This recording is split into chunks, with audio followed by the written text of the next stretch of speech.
another day. We last night did make some progress for sure, and yeah, we got the camshaft replaced, did the cam swap, see the new cam in there, and got the cam retainer plate in. We have the cam sprocket in. We oiled the timing chain. These are the ARP bolts that I have not yet torqued or lubed, kind of temporarily put them in. We have the new wishbone tensioner installed, and now we are degreeing the cam. We started last night, and essentially we do have this at you can see at pretty close top dead center on the degree wheel. I've been trying to understand exactly what's going on with the camshaft lobe for the #1 cylinder intake valve. And I think I understand. I think what was throwing me off was the camshaft sprocket's going to turn twice for every. No, I got that backwards. The camshaft sprocket's going to turn half as many times as the crankshaft sprocket, so it's easy to get off by 180 degrees. So I created this diagram to really help me understand what that lobe of the #1 cylinder is doing at different points in the cycles. So my cam card here, you can see it's got an intake center line of 109 degrees, and that means that since the camshaft is turning twice as many times as the crankshaft is turning twice as many times as the camshaft, that means that this particular lobe will turn half of 109, so 54.5 degrees at maximum lift. And that occurs on the intake stroke. So the intake stroke, this lobe should be right there, which makes sense because it's the cylinder on the right side, and that angle, just looking at the angle of the V8 itself, that's 54.5 maximum lift here for cylinder #1. So I was just tracking through what's happening here, and prior to that, before before it gets to 54.5 at top dead center, the cam is at 6 o'clock position and the crank is at 12 o'clock. So once I go to top dead center here at 6 and 12, I can rotate the crankshaft 109 degrees, which should result in this lobe getting at maximum lift for cylinder #1 at 54.5. And then just following it through the compression stroke, this lobe is down here at 144.5 degrees. And then I go to the other top dead center where the cam and crank are both at 12 o'clock positions. I go to the power stroke. I've rotated the lobe of #1 intake cylinder to 234.5 degrees.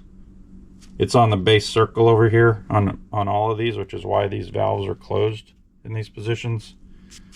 And then finally, the last cycle, the exhaust cycle, I'm at 324.5 degrees, still on the base circle here. No lift in that valve at all. And then we come back around to top dead center at 6 and 12, rotate 54.5, which is 109 degrees of crankshaft rotation to fully open that valve at maximum lift. So I haven't even finished degreeing my camshaft. I do have it at top dead center set, but I was not understanding why when I rotate the crank I'm not seeing that #1 lobe look like it's at maximum lift at 109 degrees yet, and it's because of the 2-to-1 ratio of the gears, I believe. So now I kind of better understand it. I'm all set up to do the next step though, which is the dial indicator. I need to put a lifter in the intake cylinder here, and then put this rod on top of that and measure how much it's coming up and down to really confirm what I just said, which was the intake center line at 109 degrees. To do that though, I need to take one of the lifters that are I gotta somehow transform this into a solid lifter that won't compress. So I'm just now starting to try to understand what that means. And what else? I don't know what else. Yeah, so I'm just kind of finishing degreeing the cam. Hopefully I can get this working. Get these back in with ARP lube, torque them down. And then I think the oil pump goes on next. And maybe the front cover might go on next. Still figuring it out, going step by step.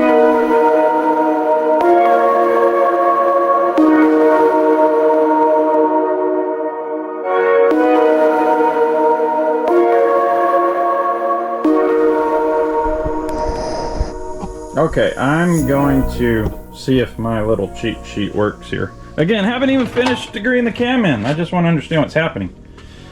So, right now, I am at 12 o'clock on the camshaft sprocket, and my mark down here, 12 o'clock on the crankshaft and camshaft, both 12 o'clock. And if I go to my cheat sheet here, which means the cam's going to go from only 12 to 3. So we could watch this mark right here on the cam. I'm going to spin this thing 180 degrees, and that mark is only going to go to the 3 o'clock position. And we got to think about what that lobe is doing. So 180 degrees here on my wheels, about there, and I'm at 3 o'clock on 3 o'clock. This lobe, you can see that number one lobe, that very first lobe, you can see where it is. It's kind of pointing straight up. And then when I come back, when I rotate it further clockwise, it's going to hit this. It's going to start lifting the lifter over here and give me some valve, opening up the valve. So now let's do that. So we're going to go to 109 now, and make sure that it looks like that lobe's at peak lift. So we're going to go to 109 on the crank, which is 54.5 on the cam. 109 right about here. And when I look in there, I'm a little past it, but when I look in there, this lobe should be at a maximum lift. I come in there. Now you can see where that lobe is, that number one lobe. And yes, it is peaked out right towards the lifter for cylinder number one. So I think I finally understand what the hell is going on.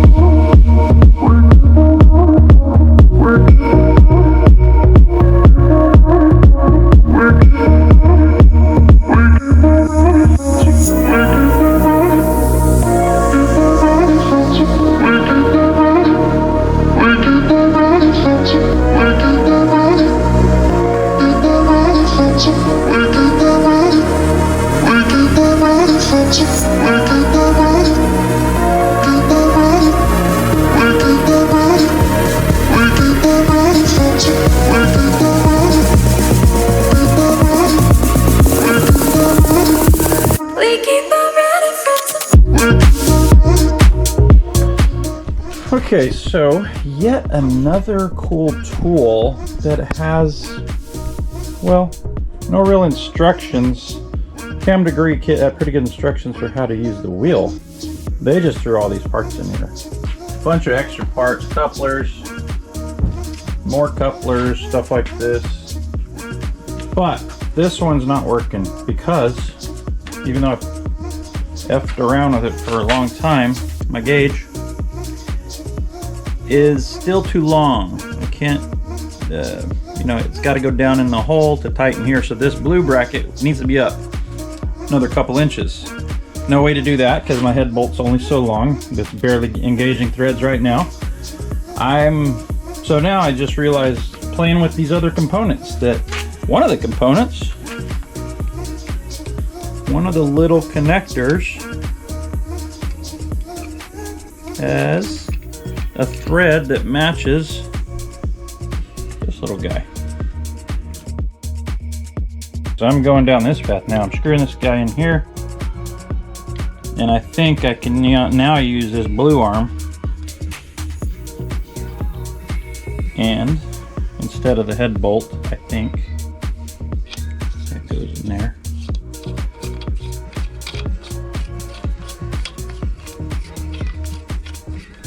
Okay.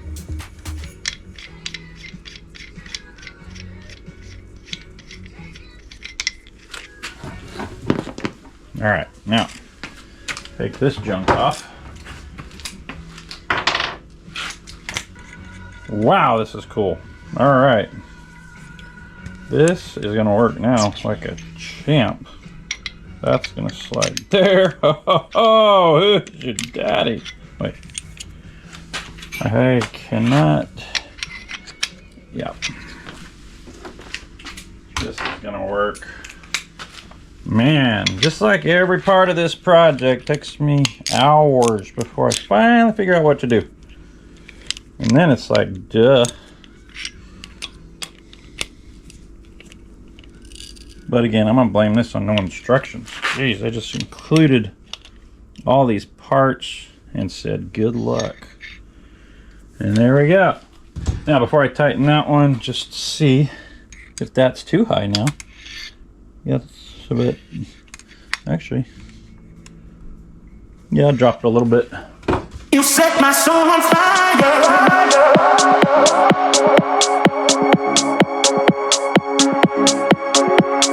Baby,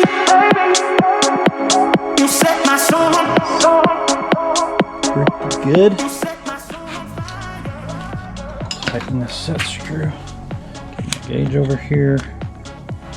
Looks like it's pretty straight to me.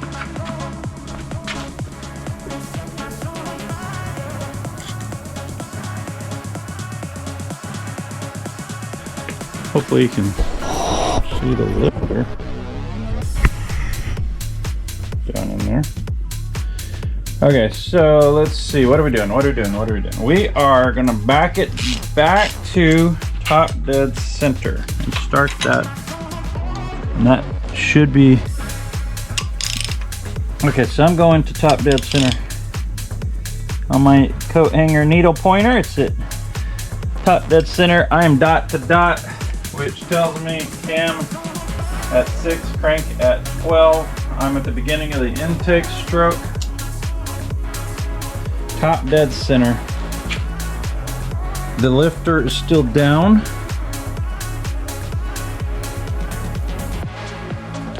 Because I believe it's on the base circle right now, but it's about to start rising.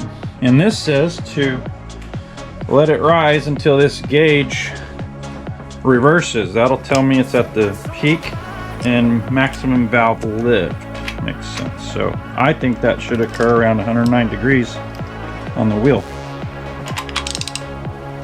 Let's see. I'll say when the gauge starts going up. It's at 90 still.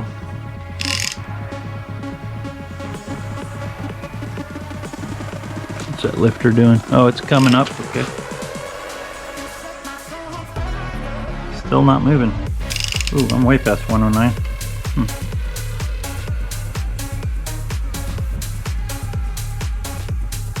What's going on? Oh, I'm out of stroke, that's why. I'm out of stroke. And I think I need to lower this, is the problem. That's all it is. I just need to lower this. So now I got some play here. Okay. How many times can I do this? Man, this is fun. All right. Let's go back. We're at top dead center, dot to dot, which means I'm at the beginning of the intake cycle or stroke. Now, if I'm right, when I get to 109 on this 10 degree wheel, it's going to be at the maximum lift. So let's see when that gauge starts moving. Oh, it's already moving. So it's being pushed up. Now when it starts reversing is maximum lift. Still going up, up, up, up, up. Still going up.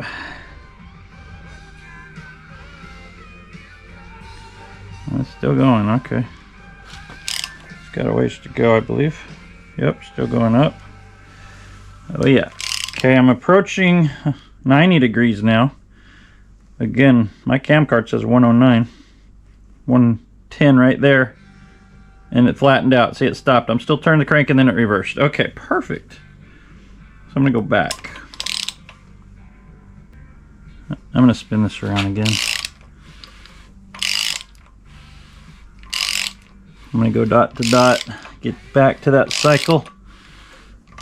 Okay, so there we go. So coming up on the lobe, I'm going to see where it stops again. It was real close to 109, but... check it one more time. Okay, 90, 100. Right there, it's stopping right at 108. It just kind of flattened out as I was turning the crank. That's kind of cool. Okay, so, all right, it says the dial indicator's needle will change direction at the point of maximum lift. At this point, reset the dial indicator's reading to 0. Okay. We're calling this our new 0. Get these tabs out of the way.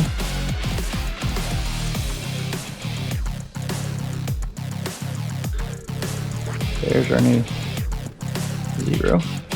Turn the crankshaft in the direction opposite normal motor rotation until it reads 0.100 inches. Okay, so backwards until it reads 0.10.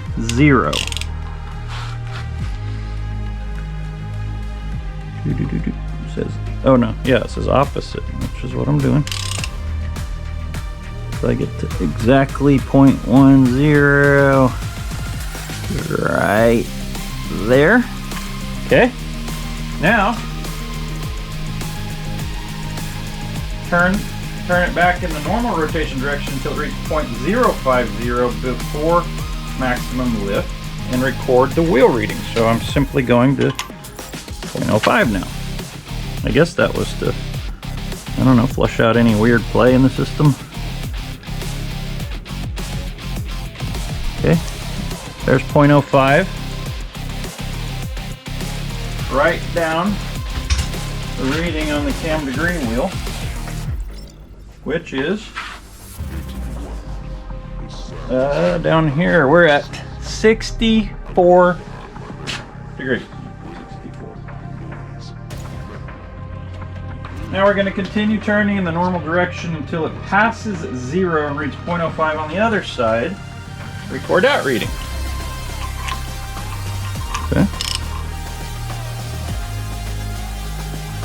And that's 0.05, and this is 153. Okay, now we average these two numbers.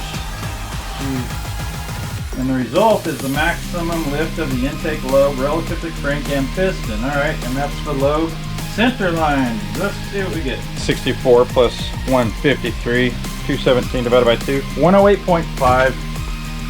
The cam intake center line is 109. So I'm happy. I also verified these two numbers at 0.05 from before, from top dead center when it just barely starts to go up the lobe. I got that 6.5 and I got about 45 here. So I verified those two. I verified that. I think I'm good to go.